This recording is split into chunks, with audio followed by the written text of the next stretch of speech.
Warahmatullahi wabarakatuh. Apa kabar kalian anak-anak yang dirahmati Allah? Hari ini kita melanjutkan materi kita tentang reproduksi pada manusia, yang pada hari ini kita akan masuk ke bab fertilisasi pada manusia.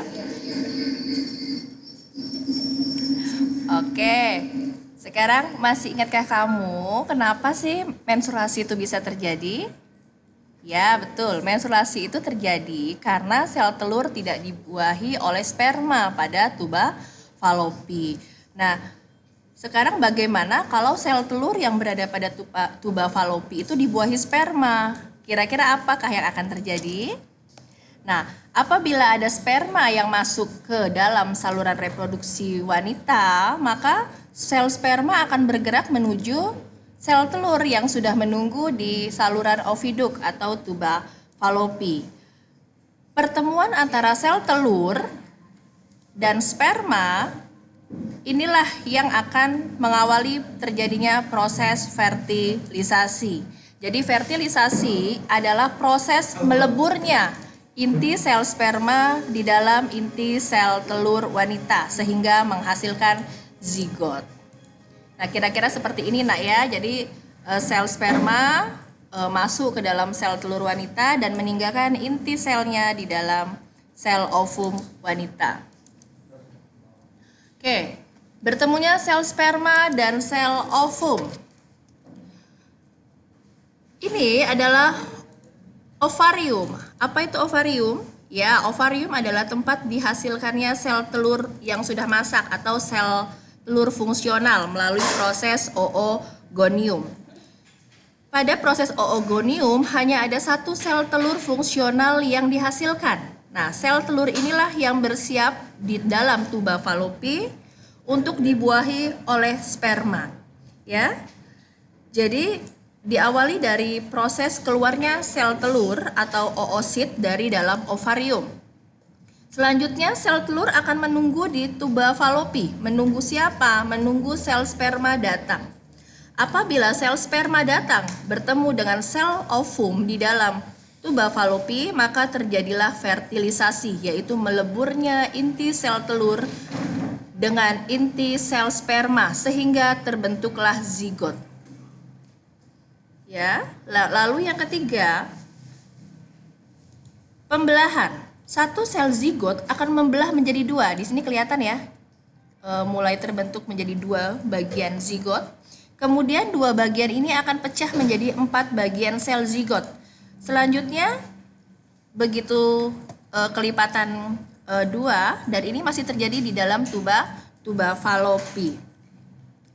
Selanjutnya proses pembelahan zigot terus membelah hingga terbentuk sekawanan sel. Jadi nanti selnya sudah berjumlah ratusan, yang disebut sebagai morula atau lebih dikenal sebagai buah anggur. Jadi morula ini bentuknya kayak buah anggur, satu gerombolan seperti itu. Nah, ini adalah proses zigot yang terakhir, yaitu morula terus mengalami pembelahan sehingga terbentuk blastosit. Blastosit selanjutnya menempel di dinding endometrium yang disebut sebagai proses implantasi.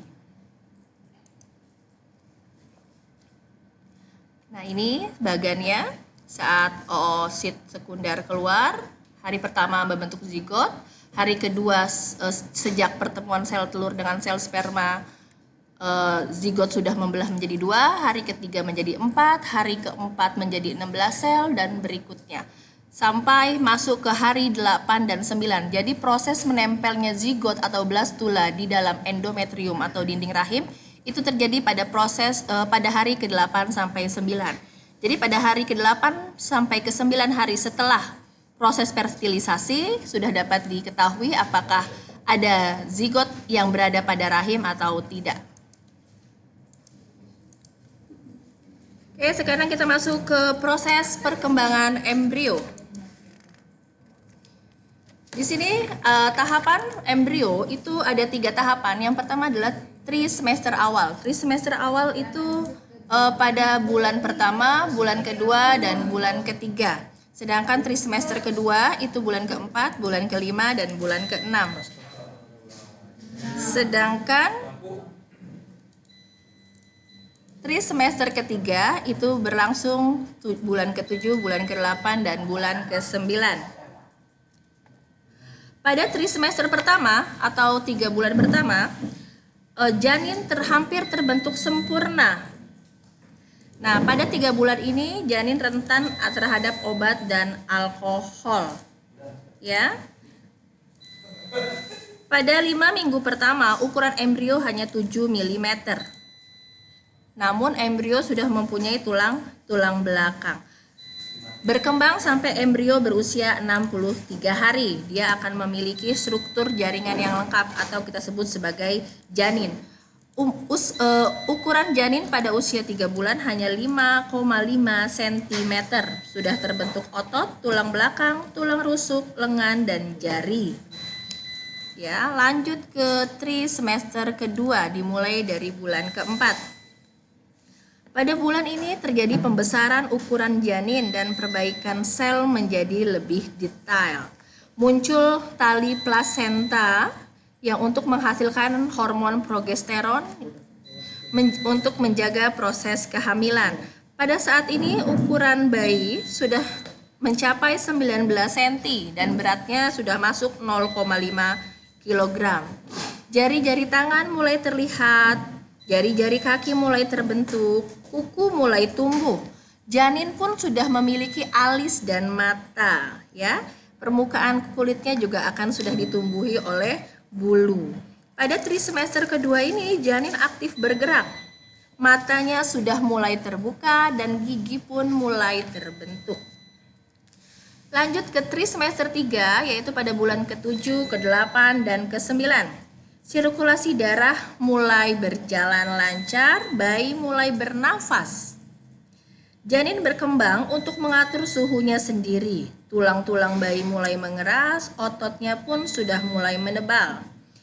Pada saat lahir, ukuran bayi sekitar 50 cm dengan berat 2-3 kg. Nah, pada rahim ini terdapat air ketuban. Apa fungsi air ketuban? Air ketuban atau cairan amnion, kalau di telur kita namanya putih telur. Nah, pada manusia kita sebut sebagai ketuban. Itu fungsinya memberi ruang gerak pada bayi. Karena sifat-sifat zat cair tadi, bahwa zat cair dapat memiliki bentuk sesuai dengan wadahnya. Lalu pelindung janin dari benturan. Jadi saat ibu terbentur, maka bayi dalam kondisi aman karena dikelilingi oleh zat cair amnion.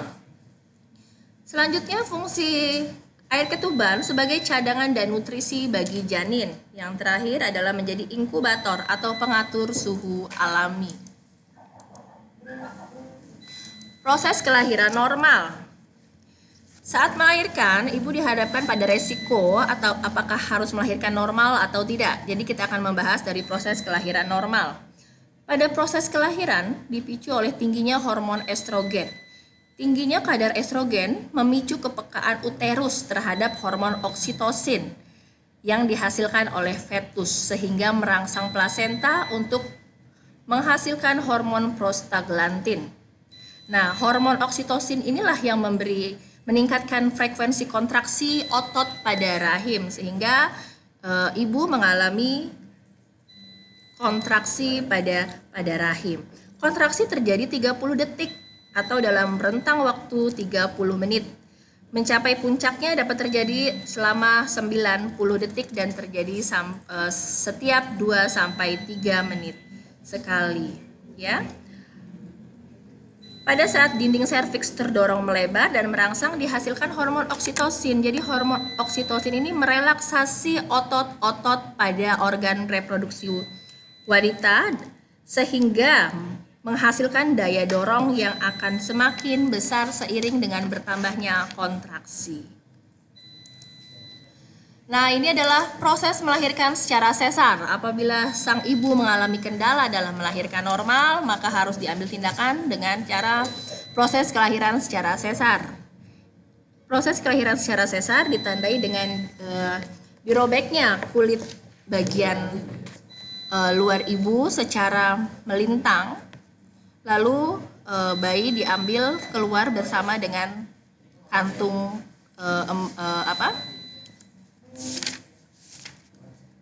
ketubannya, ya. Ini adalah prosesnya. Nah, sampai sini kita sudah mempelajari tentang proses fertilisasi dan kelahiran. Terima kasih atas perhatiannya.